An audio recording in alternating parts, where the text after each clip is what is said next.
Welcome to the Commissaire Commentaries, Season 2, Special Episode 4. The Commissaire Commentaries is a podcast by USA Cycling officials for officials, riders, and the cycling community as a whole. We are here to discuss various cycling and officiating topics and explore who our officials are, why they do what they do, and what we can all do to help our program thrive. I'm your host, Ryan Fu, and today our regular co-host, Marcy, couldn't join us since she is out traveling to Italy for a very important cycling mission. We wish her all the best and eagerly look forward to the good news when she returns. In Marcy's place, we have invited a special co-host, a longtime official and instructor, Eve Ben Ora, from the Northern California, Nevada Cycling Association, or NCNCA. Please say hi to our audience, Eve. Hi, Ryan. Thanks for inviting me to be your co-host, and I'm happy to be here. Looking forward to having a good conversation with our guest. Thank you, Eve. In the last 3 episodes, we had a wonderful opportunity to get to understand refereeing from the perspectives of our officials across various cycling generations within different regions of our country. Today, we are staying local right here in NCNCA with our special guest, Melissa Avery, of what I like to call the amazing Avery family. Melissa is a dedicated cycling enthusiast, parent of junior racers, coach, NCNCA board member, official, and social media influencer. Usually in all of our episodes, we start off with some initial impressions of our guest. And I will start off with mine. I met Melissa probably 3 years ago when she first joined the board. And I knew her then in that she was very good at social media posting and always very supportive of the officiating programs. We had just got back from COVID and we were starting recruiting and training efforts, and Melissa always supported us in terms of posting the class information and training information. So we're always very appreciative. And then to our surprise, the following year, Melissa decided she wanted to sign up and be an official. And that was in early January when we had the class. But the interesting impression was that it took Melissa a while to finally get her officiating license. I think it was maybe a whole year. A full year. Almost a whole year. It did take a year, but I let her know that the door was always open. Yes. So for those out there, when you have officials sign up, exercise patience, because who knows, they may eventually complete the course. And this year we had our normal recruiting season, and again, what gave me a great impression of Melissa was I think we had 15 people sign up for that class. And in our sign up sheet, we always ask, how did you hear about the class? And I think it was about at least half of the people were like, oh, Melissa Avery encouraged me to sign up for the class. So I was very, very pleased that, Melissa was recruited half the officials this year. So those are some of my very memorable thoughts of Melissa. Eve, do you have anything? Well, I want to add that it was really great when Melissa took the class that she came with her daughter. So it's, not just outside officials, but within her family, trying to connect people to the cycling world in this way. And I love mother-daughter things, so that really warmed my heart. Yeah, that's very good. And I think I'm glad I have you both, because I found some similarities between both of you. You're both parents of juniors. You have to have 3 kids. You both have contributed significantly to local cycling community and NCNCA. So I think you both will have a lot of common things to talk about. But Melissa, welcome to the program. Why don't you share a little bit about yourself? So thanks, Ryan and Eve, for having me here. So you guys said all these nice things about me. But yeah, so I've always been a cyclist. I rode a bike as a kid, teenager. I would bike around, and I was at some training in Georgia, and it was big kind of like base. So I got a bike at Walmart, and we just biked around everywhere. When I got home back to Fremont, I was a bike commuter, so just bike everywhere. Because traffic is really bad in Fremont. So it was faster to bike anywhere. So I've always been involved in cycling, and outside of racing. We'll get into that a little bit later, but I was the bicycle representative for the Mobility Commission in the city of Fremont, just to grow cycling from that point of view of transportation, and just trying to get everybody, not just the hardcore cyclists, but everyone riding bikes in Fremont. So I had to step down from that when I moved away from Fremont, but that's still like my core love of cycling is like getting people out of their cars and just getting people active. But it's really a long history of me of, just loving bikes since forever. So my favorite Facebook profile picture is me as a 5-year-old little girl, no helmet, my little tricycle and my little pony power thing, just angry because my mom wanted to take a picture and I wanted to ride my bike. So that's one of my favorite pictures of myself growing up. So, but yeah, my whole family bikes. Everyone thinks my husband was a racer and then my family got into it, but no, it was because my kids never stopped moving. So we're just not cyclists. We hike, we bike, we kayak, we do anything outdoors, but cycling was kind of, since we lived in Fremont, there's so many, bike trails and everything that was just really it's easy to just walk out your door and bike anywhere. So, but yeah, that's a little bit about me. But that kind of divulged into my son wanting to race bikes. We tried baseball, we tried soccer, we tried all the normal sports as Americans have normal sports, and none of it intrigued him because he wanted to ride a bike like Daddy did. And he was a bike commuter. He would ride home from Walnut Creek once or twice a week. So he would ride, and he wanted a road bike like his dad. So eventually at some point he got he learned how to ride a bike, and then we had a mountain bike, and then he got a road bike, and I don't know, it got in his head that he wanted to race his bike. Like, we never raced anything in our entire lives, but he wanted to race his bike. So I Googled how to race in the Bay Area, and the NCNCA popped up.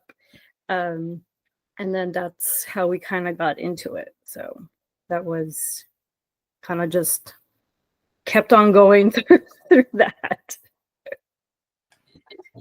Melissa, that's very fascinating, because in our previous episode, we had Sam Alpert, and his story is sort of the opposite in that his parents were active racers, and he kind of just got dragged into racing as a result of his parents' influence. But yours is sort of the opposite way, where your kid, he got inspired to race, and then I think both you and your husband did some racing, right? Well, yeah. So we got him involved. I think his first race was like a cyclocross race, and then the next day was like the crit championship, and he came in third on his first like crit race when he was like 9 or 10, and he got that medal, and he was like, "This is what I want to do." And because previously we had gone to Sea Otter, and everyone got a medal because he did like a kids race, and he was like, "Mommy, is this really racing if everyone gets a medal?" And I was just like, "Well, it is, but it's a kids race." So he's like, "I want to race want a real race. So we found him a real race. I think it was one of the races in Pleasanton. It was one of the crit racing, and there was actual competition, and he actually came in third place. So that snagged him. So then we went to it was the end of the road season, but the following year we went to Cal Aggie, and we drove. It was like 2 hours for us, and it was like a 10-minute race. And after my husband was done, we all ride bikes. So we went after his 10-minute race. We went to the American River Trail. We did a nice ride on the American River Trail and all of that. But while we were riding, my husband, he was like, maybe I should race too. We drove all this way. Maybe I should race. So then my husband started racing. And I think my daughter raced a little bit later. She was really young back then, but when she turned 9 or 8, she started racing too, just because she was there. So I occasionally race, but I am not a racer per se. So I kind of want to follow up with that, because I know sometimes parents get over-identified with their kids and their kids' racing careers, and sometimes they get over-exuberant. And knowing you, I know that is not the case, but how is it that you find a good balance between supporting the competition with your kids, but also making sure that they continue to have fun with it? So, I mean, I guess the competition is always there. That's just natural to my kids. Like, they're just competitive kids. So I don't have to, like, I don't have to, like, explain to them to be competitive. And you can see that in each kid. Like, my youngest child, like, he likes to ride bikes. He's fast for his age, but he doesn't have that competitive, like, I don't know what it is. This, not an edge, but it's just this competitiveness inside of him, like my other two do. But he still races and he's having fun. And sometimes during the races, he's dropping his friend and he's like, oh, I should wait for him so we can ride together. And I don't discourage that, because you still want it to be fun, and it's I think it's part of it is natural. And then the other part of it is like teaching them that losing is fine, and learning that when you win, it's also fine, but it doesn't matter. It's more of the experience. So I still like, my kids are way faster than me right now, but I still force them to ride with me at my pace, so we can go ride and, we stop and we, see the turkey vultures or whatever, and just stop and just keep, keep that love of just riding your bike just because. So they have that competitive sideness of them, but I still encourage just the fun of riding a bike with them. How did you get into joining the NCNCA board? So after that first race that my son did, a 10-minute crit, I was like, maybe the race should be a little bit longer. So I think I emailed the race promoter or the board, or a couple of other people, and just like asking, like, hey, what do we have to do to make the crit a little bit longer?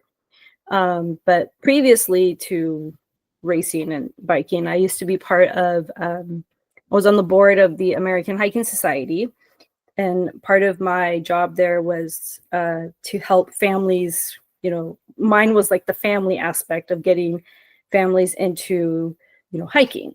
And then another organization I worked with quite a bit, it was one of the first leaders of it, was for an organization called Latino Outdoors that helped the Latino community get into the outdoors.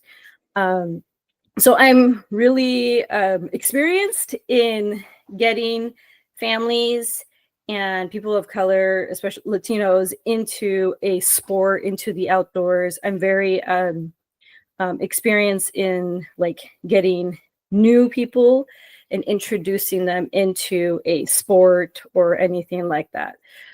So I kind of already had that experience with the other two organizations. So I don't even remember exactly who I emailed. I think I talked to the president of the NCNCA at that point.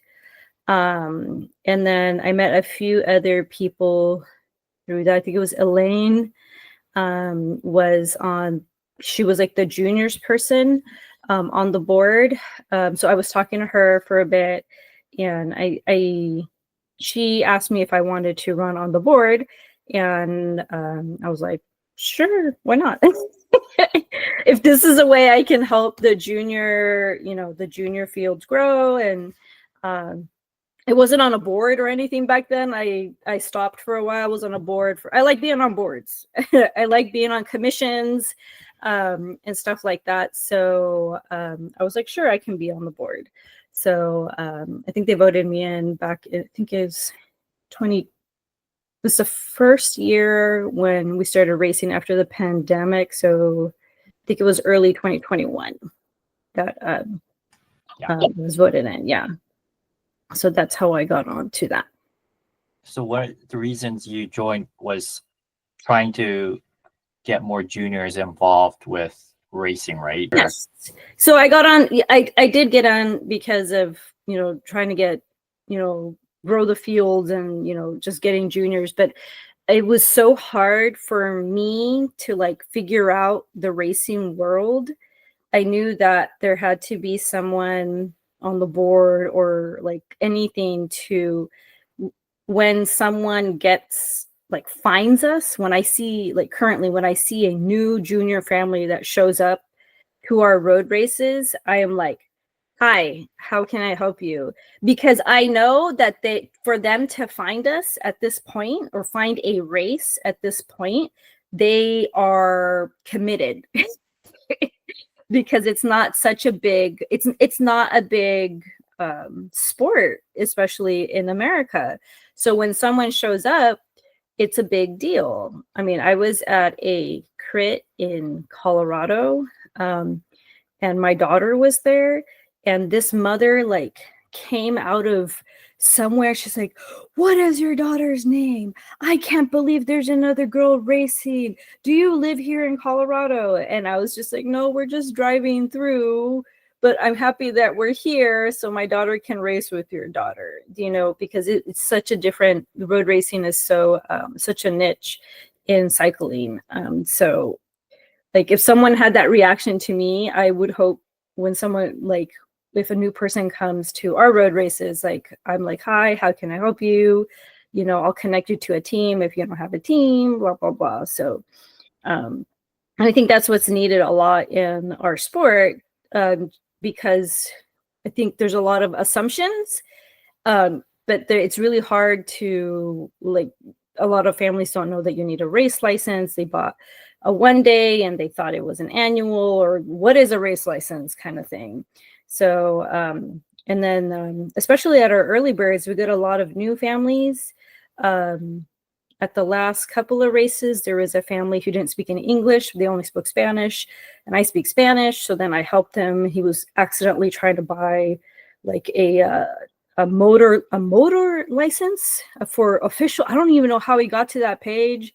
And I was like, no, you got to get a different type of junior license. So there's a lot of nuances in our field, in our discipline, that it's not natural for people to figure things out. So I like to help. I like to help people introduce them into a new sport.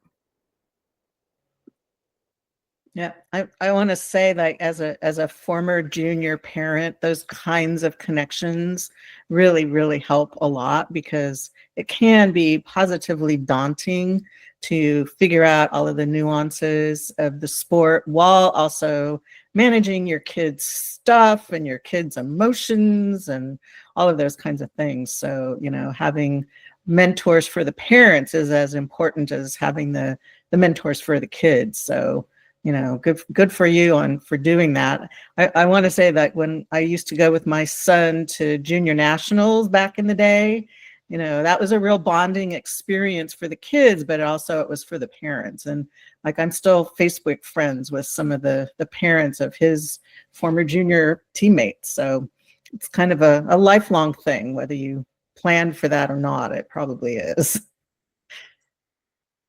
Thanks, Eve, for that comment. I wonder, when your son in, I guess, the early 2000s, the junior fields must have been a lot larger than what it is today. Very, very much so. Very extremely competitive.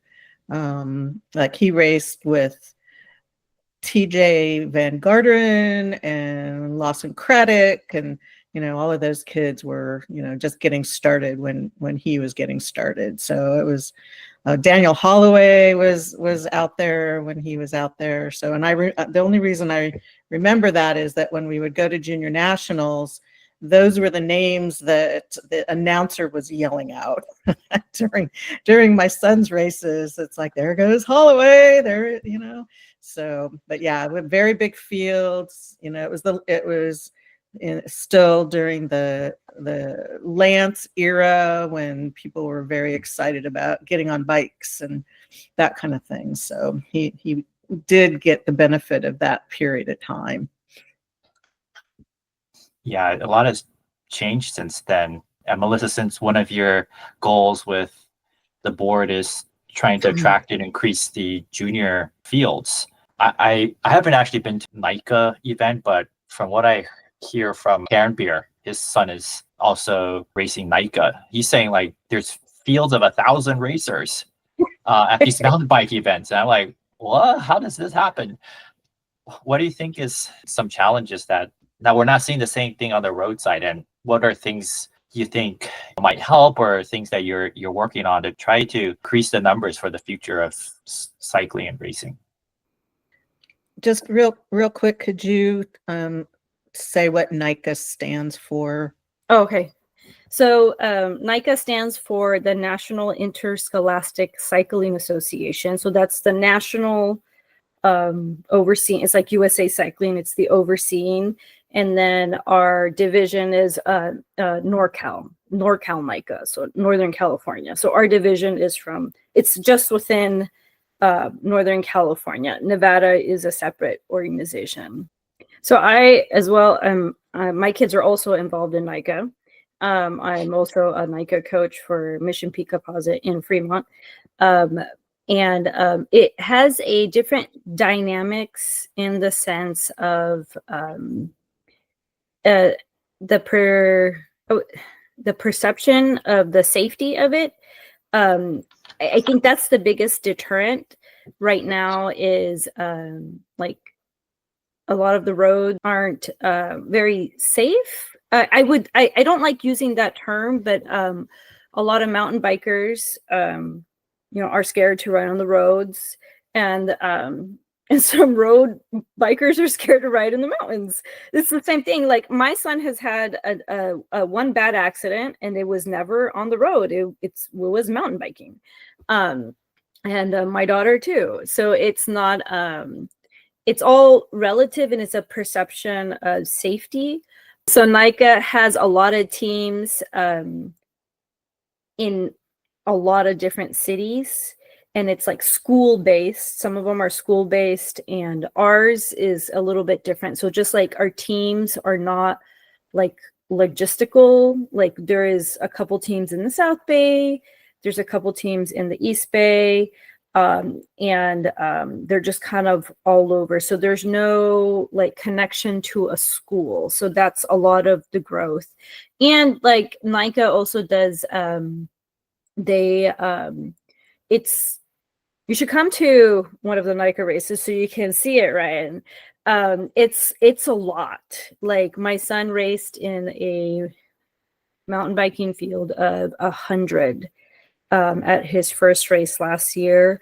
Those are the boys, and the girls, it's a little bit, it's still smaller. It's still struggling to get girls. I wouldn't say struggling. They're like, her field was like 15.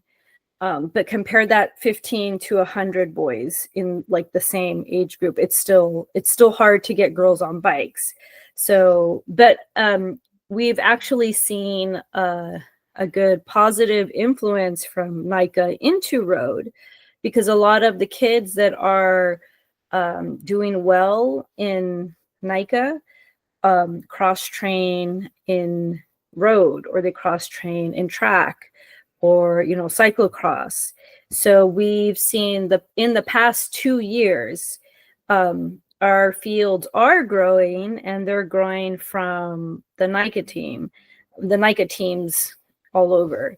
So, but if you haven't been to a NICA race, it's an all-day event. It's like the first one, I think next year will be at Fort Ord. There's a lot of energy. There's a lot of kids. Like it sometimes stresses me out because there's just so many kids riding bikes everywhere, and it's great. And we've had kids like get injured before a race because they're having so much fun taking like little turns, and I'm like, no, but it's a lot. And I think it grows a lot because you can leave your kid there. You can go, like when we host our rides, we say, the parents, if you want to ride, you got to be a coach. So that's a good way of getting, the parents involved. But at the same time, if they don't want to ride, they can come and just leave their kid for the ride, go do their things and come back. In road, we don't have that. Maybe we do for the younger ages, but in road, usually the parents go along, or there's mentors, and it's just a different. Not saying that it can't be like that, but it's just different right now. But there's a lot of cross-pollination going on right now, which is really awesome. Before we shift gears a little bit to officiating on NICA, I was trying to figure out how can we cross-pollinate officials with NICA events and road cycling events. So I've done their officiating, but they don't have it's not a sanctioned race, right. But they have a timing system and chips, and everybody's volunteer. So the course marshals are parents. So they require the teams for, like, if your team is 100 people, 100 kids, you have to volunteer a certain amount of parents. So I've done, because I wanted to see how they did their officiating. It's all timing chips.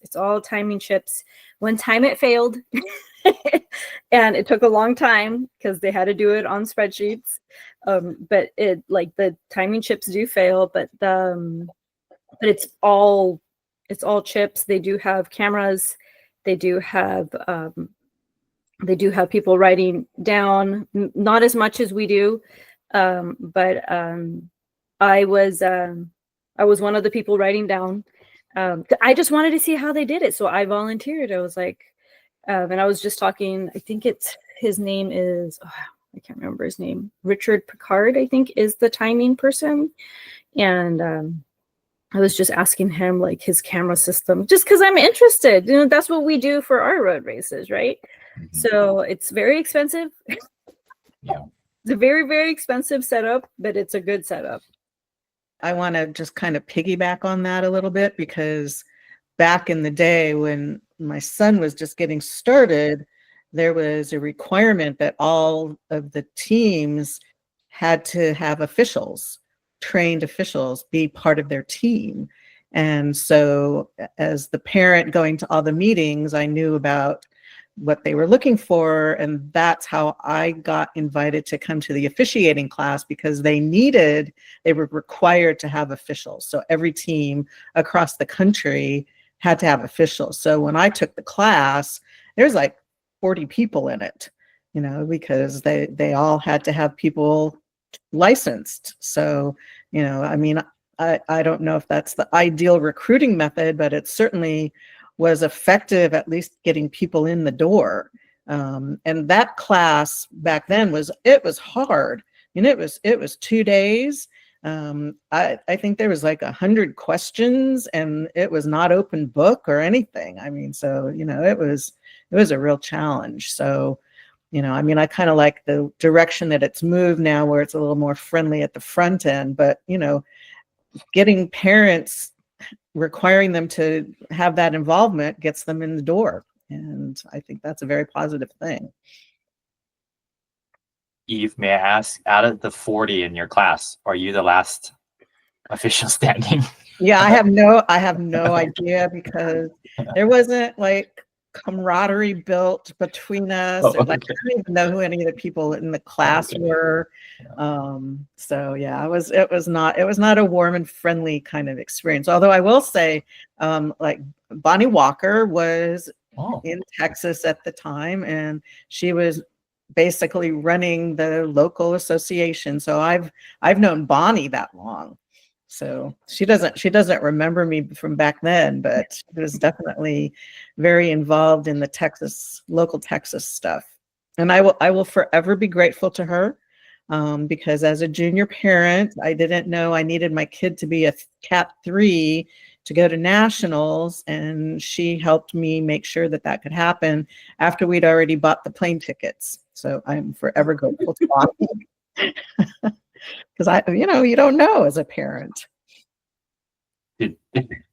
did Carmi get a fast track upgrade? Well, I mean, yeah, a little bit. I mean, he'd earned it. He was not, Okay. he was safe. He was capable, but yeah, maybe a little bit faster than he should have. Okay. It served him well. Yes. So, Melissa, you got your son into racing. You joined the board. You met me and Eve, and we're teaching a class. Melissa, we need your help to post it on Instagram. How did you said, okay, I'm going to sign up for this? What inspired you?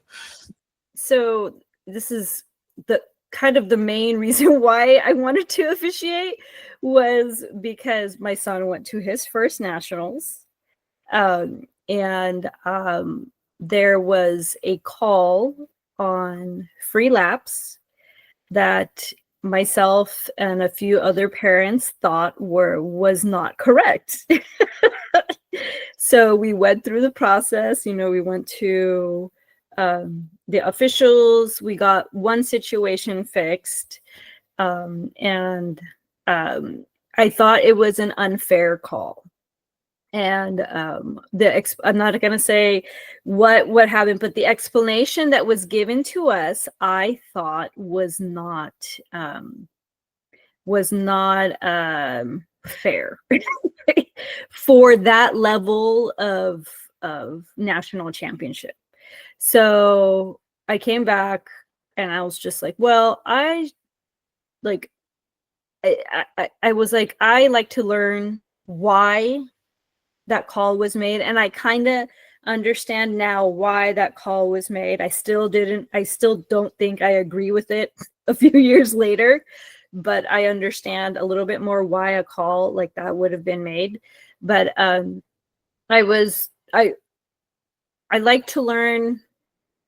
I like to learn why things are like that. So maybe it was a little bit out of anger, and maybe it was a little bit of scared that I think that year we had a few times where we, as the NCNCA, we had to maybe cancel races, or we canceled races that year because we didn't have enough officials. And since I was already hanging out at the races all day, I was like, well, maybe I should officiate a couple of races when I'm not super needed by my family, or it's like a very intense race. Once you got your license after a year, Melissa, I cannot tell you why. So there was at one point I was like, Melissa, are you gonna get your license? Should we just? You don't need to take the exam. You don't need to do the homework. And Eve actually overrode me. No, Yes. she's got to do all the work to get her license. But yeah, why did you finally? Why did it take me so long? Yeah, why did it take you so Because long? life. Ah. I think the class was in January, Yes. and then road racing began, and I think that was that in 2022 that I got my license. I think that's when it was 2022. So we were fully back into racing.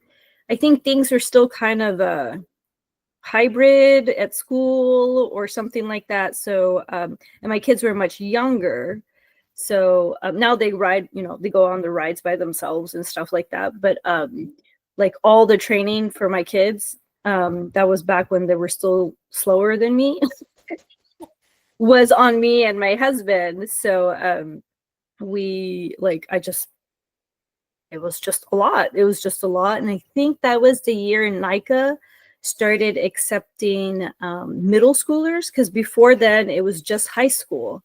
And then middle schoolers were allowed in. And that was I think that was the first year my son got in it. So our schedules just got really hectic. I think I eventually got my license later that same year, once everything in the fall. So after road racing is kind of done, I kind of like, okay, and that's kind of what I'm doing right now, is like, I'm going to turn in my B module before the end of this year, because once road racing is, starting, I get really, there's just a lot of stuff to do. It's never too late. Yes. And everyone does it at their own pace. And, the reality of 3 kids, I get that. So, but you did it and you're moving along. So very happy to see that. Melissa, one of the challenges from officiating is retention. Once we get officials in the door, the hardest thing is, how do we keep them? And you're a success story because you've continued for, now this is your 3rd season. What do you feel helped you decide to keep officiating and not, oh, I don't have time for this. This is no fun? I really like being at the races. It's very exciting, and it's more fun to officiate than race. Sometimes, I think. Or maybe watching people suffer. But I actually like being able to go to races and kind of like pick which races I want to go to, when I want to work. And I work all the time. I don't have an official job. Like, I'm my kids' manager. I'm the house manager. I do a bunch of stuff for the NCNCA. I do a lot of stuff for NICA and everything. But I like that I can officiate when I want to. And it's kind of like, I'm not restricted. I'm not restricted to a 9-to-5 job. It's not a job. It's fun to officiate. It's nice that we get paid a little bit. That's great. I think I would do it anyways because I'm there. And even when I am there and not officiating, my brain is still my brain is kind of still officiating either way, but I really like it. In my previous career, I had to plan multi-day events. So it was very you had to plan. You had to have an emergency, what is the emergency plan? What is this? Who's in charge of what? And it was a 15-page document that we had to work on for these things that we had to do. So it's very natural to me to create and just have the plan of day. You have on the day you meet with everybody and the motos, and everyone has their job. So it's fun to do that, because I used to do that in a career that I no longer do, but it's very natural, I guess. Melissa, one of the key words that you said was plan. You like to plan, and that's what you had to do and enjoy doing in your previous job. That attribute lends so well to chief refereeing. And you were recently in Colorado Springs with Eve with this chief referee course.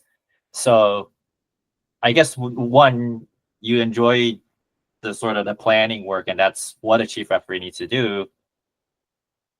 Is that what sort of prompted you or inspired you to keep going to the next level of officiating? Yes. But at the same time, we have in our district, we have a lot of new referees, new officials, but we don't have, it takes time to become a chief referee, and that's kind of where the shortage is right now. And so that's kind of, I kind of want to fill into that gap. And Carlos Soto is my president from my club, and he's told me, I want to train someone from our club to eventually take over for my position or whatever, not for the club but for officiating, because back then every club had to have an official. So I think that's still a good policy to have, maybe for the club, maybe not something enforced by USAC, but that each club themselves should have a couple officials on there. But that was kind of Carlos was also telling me, move up. And Carlos has all these cool pictures of him in the tour of California, high-fiving Egan Bernal, starting Peter Sagan and all that stuff, and that's really cool. That's something that he can have forever. And so I want to be as high as I can be in officiating. So that's kind of why I took the chief referee course, and then hopefully I can do the A course. And then if someday I am lucky enough to be like Ryan, a commissaire, then I'll take that opportunity. So I'm taking the steps to hopefully be like that. And I'm still in the age range according to Bonnie, but we'll see if we can, I'll see if I can move up when I can, but I will try to get as high as I can in my level of officiating if I whatever I can do to do it. But I do like the chief refereeing just because I've seen it. I was shadowing Kathleen at Golden State, and that was fun. And just watching, I went to Toad this year, and just watching what they do at the bigger races and kind of things like that. And it's fun. I feel like it's fun. I haven't done it yet. I've done it shadowing. Can you talk about what you observed from some of those bigger races, from the chief referees, and what kind of models they were depicting for you that maybe you want to emulate, or were there things that you saw that maybe you wouldn't want to emulate? You don't have to say names or anything, but what did you learn from those experiences? Primarily was they know the rules, and it's natural, and that comes with experience.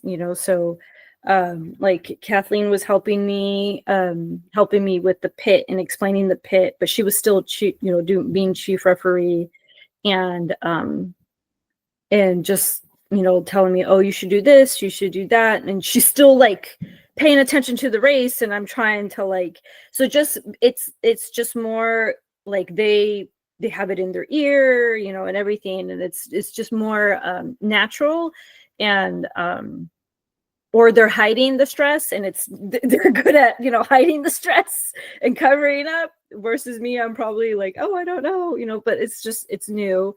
So that was at Golden State, as well at Toad. Who was the chief referee that day? I think it was actually Trish.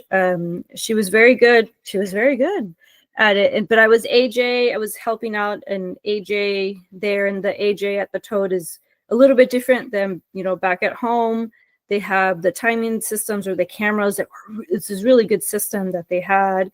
I also was in the pit at Toad as well, and that was very high, a lot of volume of people coming in, and then but then just learning that the pit Also, after the free laps are over, you act kind of as like a deterrent on the last corner to make sure people aren't doing crazy things on the last couple of turns, which I think is it's really great. I did that at a Giro de San Francisco this year, and I feel like the crashing was much less this year.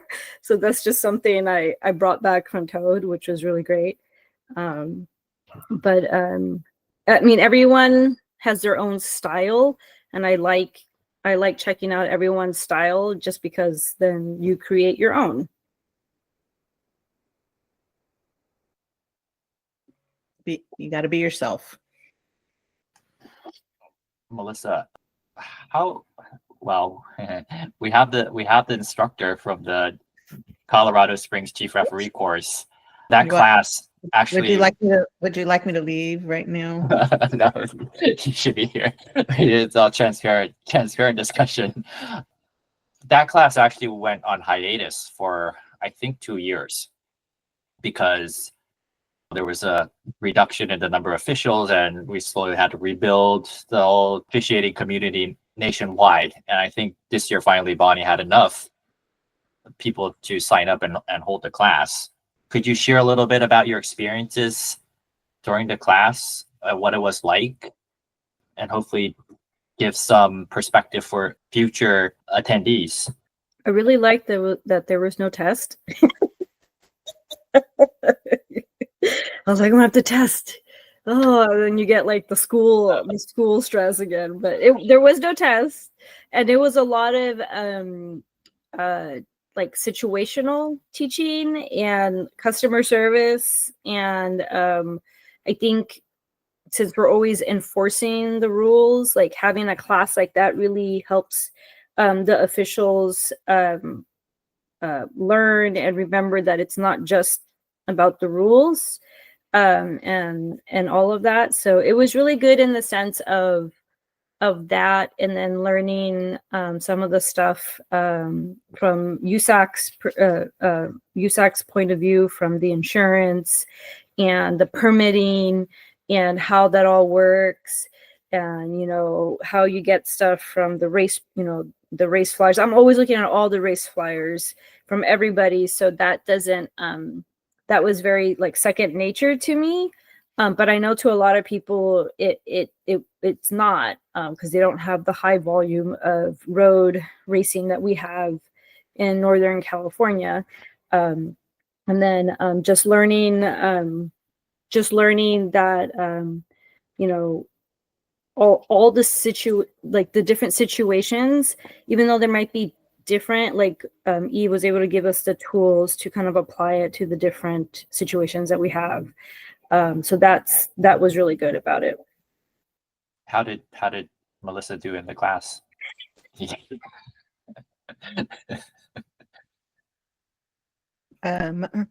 Melissa rocked it. I was very, very, very proud to know that she came from our district, even though like I'm not allowed to have favorites. So, and actually it was very cool because there were 10 people in the class and 4 of them were from Northern California. So that was really great to see. And, and having that number of people bringing back what they learned, I think is to everyone's benefit. It was also really great, I think, for people to meet other people from other districts as well, because that doesn't happen very often at that level. So getting everybody to be together and to meet each other. And I very deliberately had people work with people that they didn't know already to sort of reinforce that opportunity. So we did have one project of writing stuff up, but it was fine because you know what? I used one of your emails, Ryan, as a template for my like, pre-meeting email thing. So kudos to you, Ryan, too. Yeah. So Ryan also gets an A for the course. But that's the thing also. It's like, that it's not rocket science, it's like you don't have to recreate the wheel.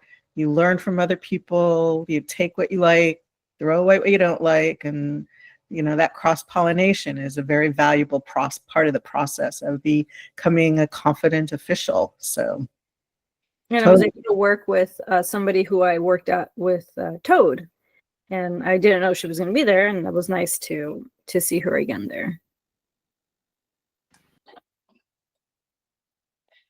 Yeah, I'm really glad the chief referee course was created by one of our previous podcast guests, Sarah Rodney, and she really revamped the B program with modules and chief referee. So it previously, if you wanted to upgrade, it was a test and it was closed book, and it was quite stressful, and a lot of it was just lectures and memorizing things. So I think the key thing really stood out to me was that's an opportunity for officials from across the country to cross-share how things are done and share best practices, as well as trying to establish a national standard with how we expect our chief referees to operate. But yeah, I'm glad you had a great opportunity there. The other thing I want to ask, still on the topic of advancing and expanding your officiating opportunities, I know earlier, sometime in the summer, you said you're taking your son to Europe for racing. And you're like, I want to learn about officiating there. We did. We went to Belgium with his team, Team California Juniors. They took a group of 15, 16-year-olds there. I tried to connect to Sarah, I think. I did not hear from her, but it's fine. But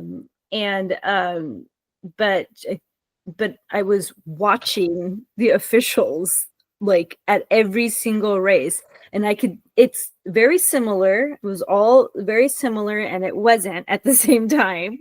One, because of the language, and then I started picking up the cycling Dutch or whatever, and I learned Le Ronde was, lap, and then it was all the same things. The preems, I forgot what the word for preem was. If I heard it, I would remember. But it was nice to watch how the races are when junior fields are huge. They had rolling closures, so I was watching that, and just how many officials they had at a race was crazy, because it is rolling closure. So the chief ref is in the follow car watching the race the whole time. And so their local race was like one of our national races, with the caravan and the amount of kids that were in the race. But it was really cool to see like a very urban race. We went to one race in Antwerp, and that was the most intense race.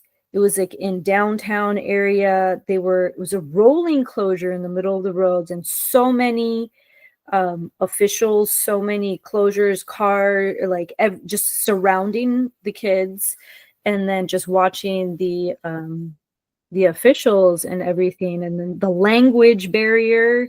I think at one of the races, they had 21 participants from out of Belgium.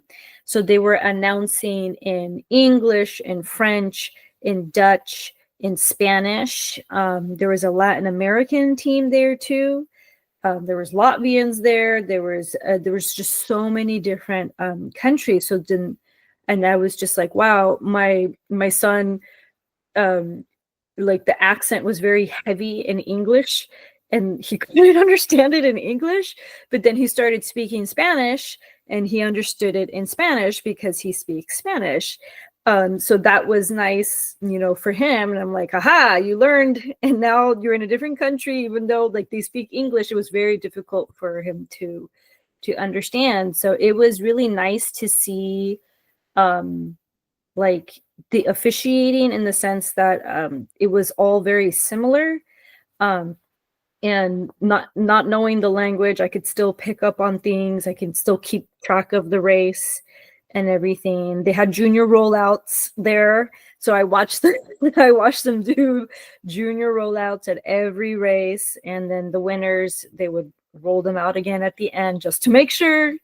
It was nice. And it was very, the officiating was just the same thing, but there were so many, and they're just standing there with the papers, writing down everything. I did not see, though, a lot of women officials.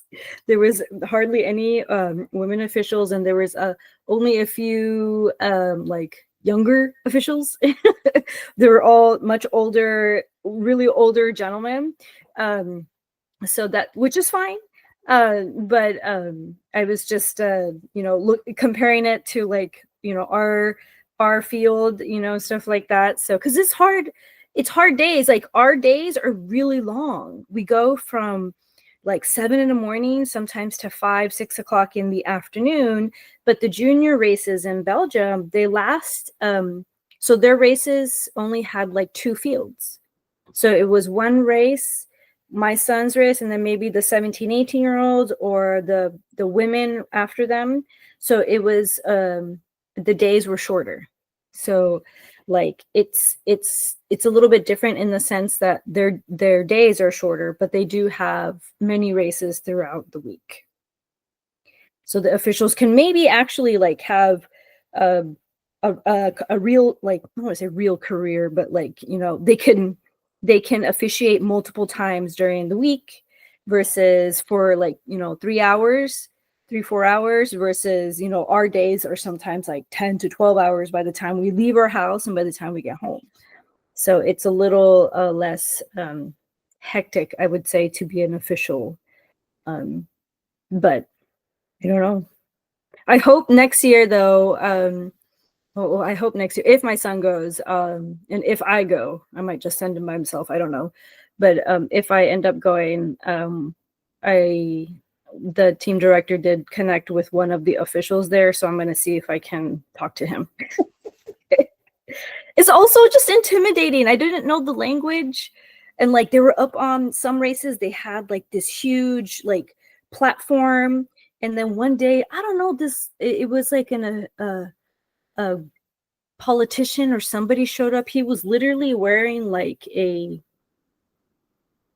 gold chain kind of thing, and he was up with the officials. I don't know if he was the mayor or something. And it was very intimidating to go up to, and they were so busy, and I know how busy they are. So I don't want to be like, hi, I'm an American. Can I see what you guys are doing? It'd be kind of weird. So next time I will see if I can get in there just to watch.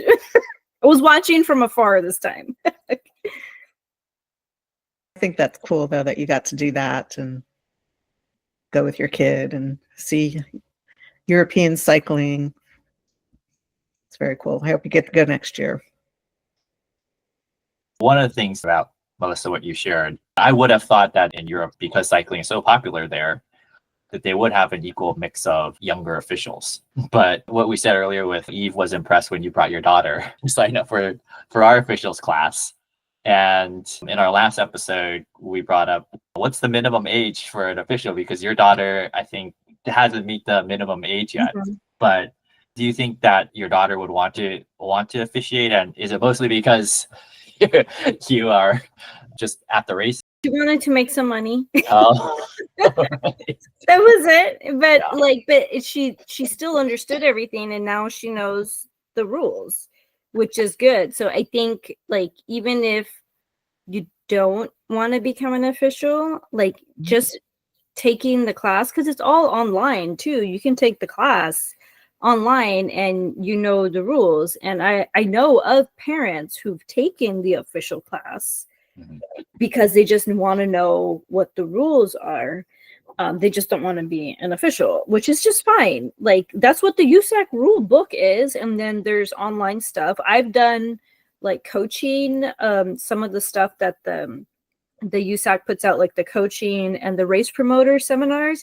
I just take them so I know, like, what's the process of them doing stuff. I'm not a USAC coach. I'm not a race promoter, but I work with race promoters and I work with coaches. So I want to know when they talk about something, like I understand what the process is. In the sense of like the being on the board and knowing what it takes to, you know, put on a race, and things like that. There's a lot of different things that need to occur for a race to happen. Having officials, you know, permits, insurance, and all these kinds of things. So I think it's very important for just people, even if they don't become an official, to just at least take the look at the stuff online, so they can see what it is. Yeah, I've often felt that it would be very valuable for racers to take the officiating course and for officials to do at least one race, so that also contributes to a better level of understanding for everybody. So, and the parent thing also, it's like I wish I had known about the officiating course when I first started with my kid. It wasn't until I was doing it for a couple of years, but because it would have really been helpful as a parent to know more of the details.